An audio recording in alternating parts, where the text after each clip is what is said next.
नमस्कार विद्यार्थी मित्रांनो, मी प्राध्यापक अनिल पाटील तुमचं सर्वांचं मनपूर्वक स्वागत करतो. सर्वांचं सुस्वागतम सुस्वागतम. विद्यार्थी मित्र हो, आपण मागच्या तासाला म्हणजेच तुमच्या या भ्रमणध्वनीच्या पडद्यावर जो काही त्या ठिकाणी शीर्षक दिसत आहे त्या शीर्षकावर आधारित म्हणजेच इयत्ता 11वी मराठी युवक भारती या आपल्या पाठ्यपुस्तकातील जो घटक आहे म्हणजे पद्य घटक, उपघटक, कविता क्रमांक 4 जाऊ ही संपूर्ण कृती आणि संपूर्ण जी काही कविता आहे त्या संपूर्ण कविता त्याचं प्रकट वाचन आपण केलं होतं. त्याचा भावार्थ एक एक ओवीचं एक एक कडव्याचं भावार्थ आपण स्पष्टीकरण पाहून घेतलेलं आहे. कवी नलेश पाटील यांचाही आपण त्या ठिकाणी परिचय करून घेतला होता आणि कविता संपूर्णपणे पूर्णविरामासह संपवलेली होती. आज आपण आजच्या तासाला त्या कवितेवर आधारित झाडांच्या मनात जाऊ या कवितेवर आधारित जो काही त्या ठिकाणी संपूर्ण स्वाध्याय आहे, कृती आहे, ती संपूर्ण स्वाध्याय व कृती आपण या ठिकाणी पाहणार आहोत. चला तर मग जास्त वेळ न घेता लगेचच सुरू करूया. स्वाध्याय व कृतीला सुरुवात करूया. विद्यार्थी मित्र हो, स्वाध्याय व कृती. विद्यार्थी मित्रांनो, तुमच्या पाठ्यपुस्तकातील जे काही 17 क्रमांक आहे, पाठ्यपुस्तकातील पृष्ठ क्रमांक 17 त्यावर पहिलीच कृती दिली, कवितेवरील स्वाध्याय कृती. कृती क्रमांक 1 अ. योग्य पर्याय निवडून वाक्य पूर्ण करा. पोपटी स्पंदनासाठी म्हणजे आणि खाली 3 पर्याय दिलेले आहे आणि लाल अक्षरामध्ये त्याचं उत्तर दिलेलं आहे. उत्साहाने सळसळण्यासाठी त्याचं योग्य उत्तर आहे. विद्यार्थी मित्र हो, संपूर्ण कृती तुम्ही तुमच्या वहीमध्ये लिहायची आहे. मी नंतर कधीही चेक करणार तुमच्याकडे. पुढच्या कृतीकडे जाणार आहोत. पुढची कृती जी आहे, चौकट पूर्ण करा असं त्या ठिकाणी पुढची कृती मी दिलेली आहे. चौकटी पूर्ण करा. आता चौकटी पूर्ण करा म्हणजे काय त्याचं त्या ठिकाणी आपण पुढे अभ्यासणार आहोत. पहिलंच, फाया ठेवण्याची जागा, कान. दुसरं, हा पक्षी होऊन गायचे आहे. कोणता पक्षी? कोकिळ. रंगपंचमी खेळून हे भिजले. कोण भिजले? फुलपाखरू. पुढचं त्या ठिकाणी आहे तोरण लावण्याची जागा. कोणती? दार. त्याला ह्या ठिकाणी या चौकटी आहेत, त्याची उत्तरे ह्या ठिकाणी मी दिलेली आहेत. चला तर मग पुढच्या कृतीकडे जाऊयात. दुसरी कृती आपल्या पाठ्यपुस्तकातील जन्माला अत्तर घालत म्हणजे 3 पर्याय दिलेले आहेत. स्वसमर्पणातून दुसऱ्याला आनंद देत. स्वसमर्पणाला दुसऱ्याला आनंद देत असं त्याचं थोडक्यात उत्तर आहे. तिसरं, तो फाया कानी ठेवू म्हणजे सुगंधी वृत्ती जोपासू असं त्याचा अर्थ आहे. तो फाया कानी ठेवू म्हणजे काय? सुगंधी वृत्ती म्हणजे चांगली वृत्ती जोपासू असं त्याचं त्या ठिकाणी. पुढच्या चौथ्या कृतीकडे जाऊया. भिरभिरणारे तोरण दाराला आणून लावू म्हणजेच 3 पर्याय दिले, त्यातलं योग्य पर्याय जो आहे तो म्हणजे क आहे. निसर्गाच्या संगतीत स्वतःचे जीवन आनंदी करूया असं त्याचं उत्तर आहे. पुढच्या कृतीकडे जाऊयात. 5वी, मी झाड होऊनी तेथे पसरीन आपले बाहू म्हणजेच काय? अ ब क. त्यापैकी अ जे आहे ते योग्य उत्तर आहे. निसर्गाचाच एक घटक होऊन सर्वांना भेटेन असं त्याचं त्या ठिकाणी कवीचं स्वतःचं मन आहे. विद्यार्थी मित्र हो, दुसरी कृती आपण पाहणार आहोत. कृती क्रमांक 1च असणार आहे, त्यातला आ भाग पाहणार आहोत. खालील कृतीतून मिळणारा संदेश कवितेच्या आधारे लिहा. विद्यार्थी मित्र हो, आपल्या पाठ्यपुस्तकातील 17 क्रमांक पृष्ठ क्रमांक आहे त्याच्यात ही कृती दिलेली आहे. त्यात 2 कॉलम दिलेले आहेत म्हणजे 2 भाग दिलेले आहेत. पहिल्या भागात निसर्गातील घटकाच्या सोबतीने केलेली कृती आणि दुसऱ्या भागात संदेश. कोकिळ होऊन गाऊ गाण्यात ऋतूच्या आपण चला खळाळून वाहू रे. याची जी काही उत्तर आहेत विद्यार्थी मित्र पुढच्या पानावर दिलेली आहेत. निसर्गातील घटकांच्या सोबतीने केलेली कृती आणि दुसऱ्या कॉलममध्ये म्हणजे दुसऱ्या भागामध्ये संदेश. कोकिळ होऊन गाऊ त्याचं उत्तर आहे नवचैतन्याच्या स्वागताला सज्ज होऊया. त्यानंतर दुसरं त्या ठिकाणी घटक आहे गाण्यात ऋतूच्या आपण चल खळाळून रे वाहू. विविध ऋतूंच्या आनंद सोहळ्यात आपण भान हरपून सामील होऊया असं त्याचं त्या ठिकाणी उत्तर आहे. चला तर मग पुढच्या कृतीकडे जाणार आहोत. कृती क्रमांक 2, मुख्य कृती क्रमांक 2 अ. खालील काव्यपंक्तीचा तुम्हाला समजलेला अर्थ स्पष्ट करा. त्यातला एक पहिली कृती आहे झाडांच्या मनात जाऊ पानांची विचार हो या काव्यपंक्तीचा तुम्हाला समजलेला अर्थ स्पष्ट करा. विद्यार्थी मित्र, तुम्हाला जसा अर्थ समजलेला आहे तो स्पष्ट करायचा आहे. मी तुमच्यासमोर ही फक्त थोडक्यात उत्तरं लिहून दिलेली आहे. तुम्ही तुमच्या शब्दात दिली तरी अति उत्तम ठरेल. लक्षात आलं? उत्तर आहे, कवी नलेश पाटील यांनी लिहिलेली झाडांच्या मनात जाऊ ही कविता त्यांचा हिरवं भाण या काव्यसंग्रहातून घेतली आहे. या कवितेत कवी निसर्गाचा भरभरून आस्वाद घेता घेता निसर्गाशीच एकरूप होऊन जाण्याचे आवाहन करतो. निसर्गाचाच एक भाग झाड बनून या विश्वाला सौंदर्याची उत्तर पुढे बाकी आहे अनुभूती देण्याची इच्छा तो या कवितेत व्यक्त करतो. झाडांचे झाडपण अनुभवण्यासाठी, झाडाशी समरस होण्याची आणि होण्यासाठी कवी झाडांच्या मनात प्रवेश करू पाहतो. पानांप्रमाणे सतत उत्साहाने सळसळत राहण्यासाठी तो झाडावरल्या पानांचे विचार आत्मसात करायला सांगतो. येथे निसर्गाच्या संगतीत राहून त्याची एकरूप होण्याचा विचार या ठिकाणी मांडलेला आहे. असं सुंदर उत्तर माझ्या शब्दात तुमच्यापर्यंत मी पोहोचवलेलं आहे. कृती क्रमांक 2 मधील दुसरी कृती आहे, हातात ऊन डुचमळतेनी सूर्य लागतो पोहू. या काव्यपंक्तीचा तुम्हाला समजलेला अर्थ या ठिकाणी स्पष्ट करायचा आहे. उत्तर आहे विद्यार्थी मित्र, कवी नलेश पाटील यांनी लिहिलेली झाडांच्या मनात जाऊ ही कविता त्यांच्या हिरवं भाण या काव्यसंग्रहातून घेतली आहे. या कवितेत कवी निसर्गाचा भरभरून आस्वाद घेत निसर्गाशी एकरूप होण्याचे आवाहन करतो. आपणही निसर्गाचाच एक भाग बनून विश्वाला सौंदर्याची अनुभूती द्यावी अशी इच्छा तो या ठिकाणी म्हणजे या कवितेमध्ये व्यक्त करताना दिसतो. तसेच कवी आपल्या अनुभवांची, जाणीवांची ओंजळ करून त्यात विस्तीर्ण आकाश सामावून घेण्याचा जेव्हा प्रयत्न करतो म्हणजे करू लागतो, तेव्हा कवीला स्वविशाल झाल्याचा अनुभव येतो. आपल्या विशाल झालेल्या आभाळभर झालेल्या ओंजळीने तो जेव्हा पाण्याची ओटी भरू लागतो, तेव्हा त्याच्या ओंजळीत सागरात सूर्य हा पोहू लागतो. विद्यार्थी मित्र, सूर्य जो आहे तो पोहू लागतो म्हणजे सूर्य पोहण्याची या ठिकाणी इच्छा जी आहे ती व्यक्त झालेली.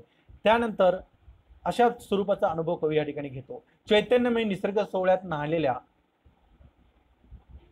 कवी मनाला येथे व्यापक झाल्याची जाणीव होते. ओंजळीतील पाण्यात पडलेले सूर्यबिंब व्यापक आशयासह कवी येथे अभिव्यक्त करतो. पुढे जाऊया. कृती क्रमांक 2A. कृती क्रमांक 2A. आता विद्यार्थी मित्र हो, याची जे काही उत्तर आहेत मी तुम्हाला एक एक पानावर त्या ठिकाणी पुढे दिलेले आहेत. 1, 2, 3, 4 आणि 5 असे कॉलम दिलेले आहेत म्हणजे भाग दिलेले आहेत. पहिल्या भागात कवितेचा विषय 1, कवितेतून मिळणारा एकत्रित अनुभव 2, कवितेने वापरलेली आनंदाची 2 प्रतीके 3, भाविक म्हणजे त्या ठिकाणी जे भाषिक सौंदर्य आहे, भाषिक सौंदर्य स्थळ कोणतं आहे ते 4 आहे, कवितेतून मिळणारा संदेश. हे 1, 2, 3, 4, 5 अशा अनुक्रमे मी पुढे त्या ठिकाणी पुढच्या एक एक पानावर उत्तरं आणि प्रश्न दिलेले आहेत. चला तर मग कवितेचा विषय पहिलाच त्या ठिकाणी पाहूयात. 1, निसर्गाचे सानिध्य अनुभवत त्याच्या अंमलान सौंदर्याचा आस्वाद घेणे, निसर्गातील एक भाग बनून विश्वाला सौंदर्याची अनुभूती देणे हा या कवितेचा विषय आहे. 2, कवितेतून मिळणारा एकत्रित अनुभव. त्याचं उत्तर आहे, प्रस्तुत कविता आपल्या निसर्गाजवळ जाण्याची, त्याला समरसून अनुभवण्याची प्रेरणा देते. चैतन्यमय निसर्गाचे सोहळे एकरूप होऊन अनुभवणारे कविमन यात दिसते. कवी निसर्गातील प्रत्येक घटकाकडून त्यांचे गुण टिपण्याचा प्रयत्न करतो. झाडांचे हिरवे म्हणजेच वैभव, पानाफुलांचे रंगगंध, बिरबिरणारी फुलपाखरे, थुईथुई नाचताना हसणारे पाणी, फांद्या फांद्यावरील पक्षी, ऊन सावल्यांची नक्षी या घटकांचे कवीने चित्रमय शैलीत केलेले वर्णन वाचताना आपणही त्या निसर्ग सोहळ्याशी एकरूप होतो याची सौंदर्याचा म्हणजे त्यातील जो सौंदर्य आहे त्या सौंदर्याचा मनोज्ञ अनुभव त्या ठिकाणी घेताना दिसतो. विद्यार्थी मित्र, असं सुंदर वर्णन या ठिकाणी केलेलं आपल्याला दिसून येतं. विद्यार्थी मित्रांनो, हे शांत स्वरूपातील निसर्गाचे वर्णन वाचताना शांत रसाचा या ठिकाणी प्रत्यय येताना आपल्याला दिसतो. तिसरं आहे विद्यार्थी, कवीने वापरलेले आनंदाचे 2 प्रतीके. त्यातलं उत्तर आहे आनंदाची उधाण, देवाघरची गाणी. असं त्या ठिकाणी दोघंही उत्तर आहे. त्यानंतर भाषिक सौंदर्य स्थळे कोणकोणते आहेत?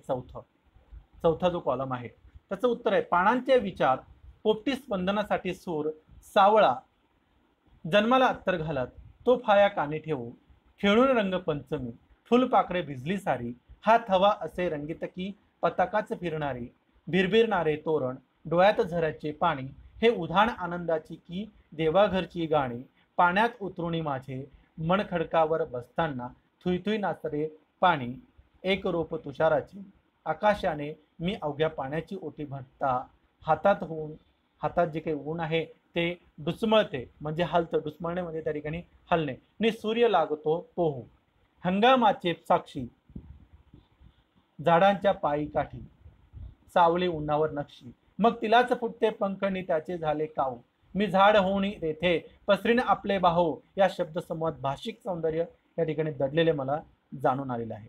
पाचवा आहे कवितेतून मिळणारा कोणता संदेश आहे, त्याचं उत्तर आहे कवी नलेश पाटील लिखित झाडांच्या मनात जाऊ ही कविता आपल्याला निसर्गातील अम्लान सौंदर्याचा, जे की निसर्गातील अम्लान सौंदर्य आहे त्या अम्लान सौंदर्याचा आस्वाद घेण्याची शिकवण या ठिकाणी देताना दिसून येते. विद्यार्थी मित्र हो, निसर्गाचे सानिध्य अनुभवताना त्याच्याशी एकरूप होण्याचा, त्याच्या प्रत्येक घटकाचे एक एक गुण आत्मसात करण्याचा संदेश देते. चैतन्यमय निसर्गाच्या सौंदर्य सोहळ्याचा आनंद घेताना आपणही त्या निसर्गाचा भाग बनावे व सौंदर्यानुभूतीचे दान इतरांना देत राहावे, इतरांच्या उपयोगी पडत त्यांच्या आनंदाचे कारण बनत राहावे, असा मौलिक संदेश या कवितेतून कवी नलेश पाटील यांनी आपल्याला दिलेला आहे. चला तर मग पुढे जाऊया विद्यार्थी मित्र. कृती क्रमांक 3 जी कृती आहे त्या कृती क्रमांक 3 कडे आपण जाणार आहोत. कृती क्रमांक 3 विद्यार्थी मित्रांनो, त्यातला अभाग, पोपटी स्पंदनासाठी कोकिळ होऊनी गाऊ या काव्यपंक्तीतील आशय म्हणजेच अर्थसौंदर्य स्पष्ट करा. आता जो काही त्या ठिकाणी अर्थसौंदर्य आहे मी तुम्हाला त्या ठिकाणी दिलेला आहे. उत्तर आहे कवी नलेश पाटील यांनी लिहिलेली झाडांच्या मनात जाऊ ही कविता त्यांच्या हिरवं भाण या काव्यसंग्रहातून घेतली आहे. या कवितेत कवी निसर्गाचा भरभरून आस्वाद घेता घेता निसर्गाशी एकरूप होऊन जाण्याचे आवाहन करतो. आपणही निसर्गाचाच एक भाग म्हणजे झाड, आपल्याला त्याचं व्हायचं आहे, झाडात त्या ठिकाणी राहायचं आहे असं कवी या ठिकाणी म्हणतायत. नुकत्याच फुटलेल्या कोवळ्या पोपटी पालवीच्या स्पंदनासाठी म्हणजे तिच्या स्वागतासाठी आपण कोकिळ होऊन आनंदाचे गाणे गाऊ असे कवी येथे म्हणू पाहतो. पोपटी पालवी म्हणजे नवचैतन्य निसर्गाचा हा चैतन्यमय सोहळा आनंदाने अनुभवण्यासाठी आपण सज्ज होऊया असे कवी यातून सांगू इच्छितो किंवा सांगून पाहत आहे. ऊन आणि सावली यांच्या प्रतीकातून सूचित होणारा आशय या कवितेच्या आधारे थोडक्यात लिहा. उत्तर आहे विद्यार्थी मित्र हो, कवी नलेश पाटील यांनी लिहिलेल्या झाडांच्या मनात जाऊ ही कविता त्यांच्या हिरवं भाण या काव्यसंग्रहातून घेतली आहे. या कवितेत कवी निसर्गाचा भरभरून आस्वाद घेता घेता निसर्गाशी एकरूप होण्याचे आवाहन करतो. आपणही निसर्गाचाच भाग आहोत, एक त्या विश्वाला म्हणजे आपणही त्या ठिकाणी विश्वाला सौंदर्याची अनुभूती द्यावी अशी इच्छा तो या कवितेत व्यक्त करतो. कधी कधी उन्हामुळे झाडांच्या पायथ्याशी त्यांचीच घनदाट सावली पडते. कवीला ती जणू उन्हावर काढलेली नक्षीच त्या ठिकाणी वाटते. सूर्य अस्ताकडे झुकू लागल्यावर हळूहळू तो काळीभोर नक्षी विरू लागते. त्या विरणाऱ्या सावलीलाच जणू पंख फुटतात आणि तीच काव त्या ठिकाणी होऊन गाऊ लागते, तीच काव होऊन त्या ठिकाणी उडून जाते. अशी सुंदर कल्पना कवी येथे करतो. ऊन सावलींच्या खेळात चित्रदर्शी भाषा शैलीत वर्णन करून कवीने आपल्या डोळ्यांसमोर बोलके निसर्ग चित्र हुबेहूब त्या ठिकाणी उभे केले आहे. छायाप्रकाशाचा हा खेळ निसर्गात अविरत सुरू राहतो. त्यांचे ते सौंदर्य जपत निसर्ग चक्र ही अखंडपणे फिरत राहते असा गर्भितार्थ कवीने या ठिकाणी व्यक्त करू पाहतो आहे. पुढच्या कृतीकडे जाऊयात विद्यार्थी मित्र हो. पुढची जी कृती आहे ती ई म्हणजे तिसरी कृती, डोळ्यात झऱ्याचे पाणी या शब्द समूहातील भावसौंदर्य उलगडून लिहा. उत्तर आहे कवी नलेश पाटील यांनी कवी लिहिलेली झाडांच्या मनात जाऊ ही कविता त्यांच्या हिरवं भाण या काव्यसंग्रहातून घेतली आहे. या कवितेत कवी निसर्गाचा भरभरून आस्वाद घेताना निसर्गाशी एकरूप होऊन जाण्याचे आवाहन करतो. आपणही निसर्गाचाच एक भाग बनून आपणही निसर्गाचा एक भाग बनून त्या ठिकाणी काम करूयात आणि त्यांच्यात समरस होऊन विश्वाला सौंदर्याची अनुभूती द्यावी अशी इच्छा तो या ठिकाणी व्यक्त करतो. भोवतालचे निसर्ग सौंदर्य अनुभवताना ही अचाट करणी कोणाची बरे हा विचार कवी मनाला स्पर्शून जातो. तेथे कवीला निखळ आनंद व प्रसन्नतेचा प्रत्यय येतो व त्याच्या डोळ्यातून आनंदाचे झरे वाहू लागतात. निसर्गाची अगाध करणी पाहून कवीच्या डोळ्यातून झऱ्याप्रमाणे निर्मळ भावना निर्मळ ज्या काही भावना आहेत त्या भावना आनंदाश्रू वाटायला लागतात. त्यालाच कवी डोळ्यातले झऱ्याचं पाणी असं म्हणत आहे. पुढच्या कृतीकडे जाऊयात विद्यार्थी. अभिव्यक्ती स्वातंत्र्य. कृती क्रमांक 4. तुम्ही झाडांच्या मनात शिरला आहात अशी कल्पना करून ते कल्पनाचित्र शब्दबद्ध करा. उत्तर आहे नमस्कार विद्यार्थी मित्र, आपण स्वतः झाड आहोत. आपण झाडांच्या मनात शिरून स्वतः झाड झालेलो आहोत अशी कल्पना तुम्ही करायची आहे आणि त्याच्यावर तुम्ही त्या ठिकाणी लिखाण करायचं आहे. नमस्कार, मी झाड, निसर्गाचा एक अविभाज्य घटक. मी विविध ऋतूत आनंदाची गाणी गात राहतो. पानझड ओसरल्यावर मी नव्या कोवळ्या पालव्यांनी मोहरून जातो. तेव्हा पृथ्वी हिरवा शालू पांघरते. माझ्या फांद्यांवर विविध पक्षी विसावतात. पायथ्यालगतच्या सावलीत दमल्या भागल्या वाटसरू विश्रांती घेतो. माझ्या पारावर गप्पांचे फड रंगतात. पक्ष्यांच्या किलबिलाटामुळे, पारावर खेळणाऱ्या लहानग्यांच्या कलकलाटामुळे, रंगणाऱ्या गप्पा टप्पांमुळे मलाही अंगात चैतन्य सळसळल्यासारखे वाटते. वरुण राजा माझा दोस्त. मैत्रीच्या प्रेमापोटी मी त्याला साद घालतो आणि दरवर्षी तो माझ्या हाकेला ओ देत पृथ्वी तलावर येतो. पण सध्या मानवाने आमची तोड चालवली आहे. मी तोडणाऱ्याला प्रतिकार करत नाही, परंतु माझा हा मित्र मानवावर खूपच चिडलेला आहे. असं त्या ठिकाणी कोणाचंही त्या ठिकाणी नुकसान होऊ नये, तुम्हाला कोणत्याही प्रकारची हानी पोहोचू नये अशीच माझी स्वतःची इच्छा आहे. म्हणून आमच्या बांधवांशी परिवारातील सदस्यांसारखा प्रेमाचा संबंध बांधा. आमचे जतन, आमचे संवर्धन, संगोपन करा, तरच वरुण राजा वेळेवर व मुबलक प्रमाणात पडेल. पृथ्वी माता हिरवीगार होऊन जाईल आणि येथे सुख समृद्धी नांदेल. कळतंय ना मी काय सांगतोय? असं आपल्याला झाडांच्या मनात जाऊन त्या ठिकाणी काम करायचं आहे विद्यार्थी मित्र हो. तर विद्यार्थी मित्रांनो, निसर्गातील घटक म्हणजेच कशा पद्धतीने असतो त्याचं त्या ठिकाणी आपल्याला स्पष्टीकरण पुढची कृती आहे. निसर्गातील घटक व मानवी जीवन यांचा परस्पर संबंध स्पष्ट करा. उत्तर आहे मानवाचे निसर्गातील प्रत्येक घटकाशी असलेले नाते परस्परांशी त्या ठिकाणी जडलेले आहे. झाडे, वेली, पशु, पक्षी, ऊन, पाऊस, झरे, नदी, नाले हे निसर्गातील सर्व घटक मानवासाठी उपयुक्त आहेत. त्यांच्यासाठी त्यांच्या दर्शनाने मन ताजेतवाने होते, प्रसन्न होते, जीवनात चैतन्य सळसळते व आनंद निर्माण होतो. झाडांमुळे मानवाला फळे, फुले, लाकूड त्या ठिकाणी मिळतं. पांतस्थळाला छाया मिळते. झाडांच्या मुळापासून शेंड्यांपर्यंत प्रत्येक भागाचा त्या ठिकाणी आपल्या जीवनामध्ये उपयोग मानव रोजच्या जगण्यात करत असतो. झाडांमुळे पाऊस वेळेवर पुरेशा प्रमाणात पडतो. त्यामुळे भूजल पातळी वाढते, शेतीभाती पिकते, झरे, नदी, नाले दुधळी भरून वाहू लागतात, जलचर सुकावतात, मानव प्राणीही आनंदित होतात, पशु पक्ष्यांना पिण्यासाठी मुबलक पाणी उपलब्ध होते, संपूर्ण सृष्टी नातीधुती होते. अशा प्रकारे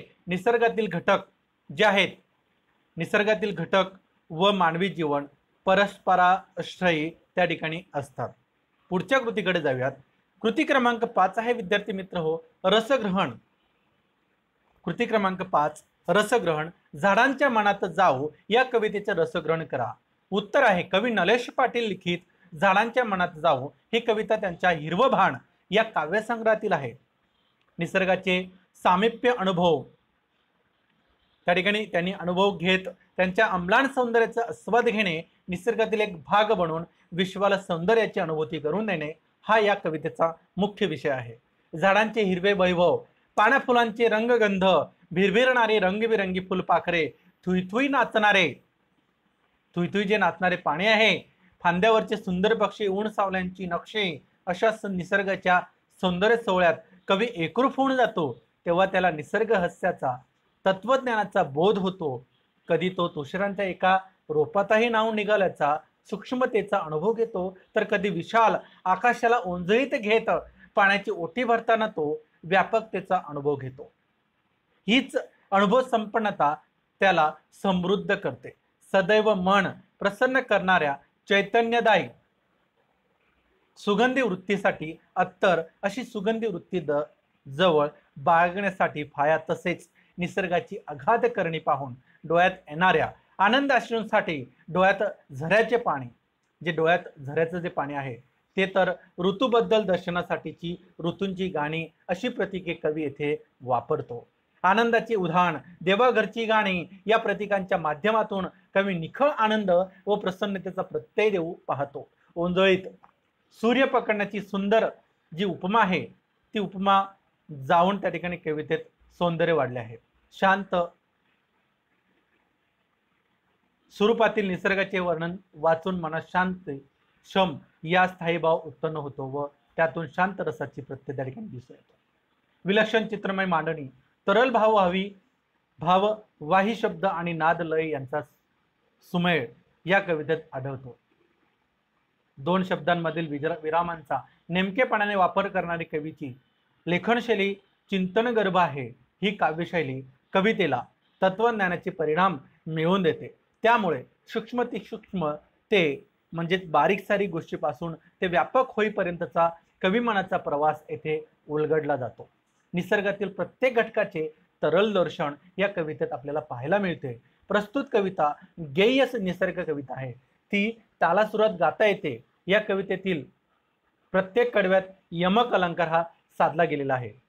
त्यानंतर नादमय व लयबद्ध या ठिकाणी ही कविता आहे. ही कविता आपल्याला निसर्गातील आम्लान सौंदर्याचा आस्वाद घेण्याची शिकवण देते.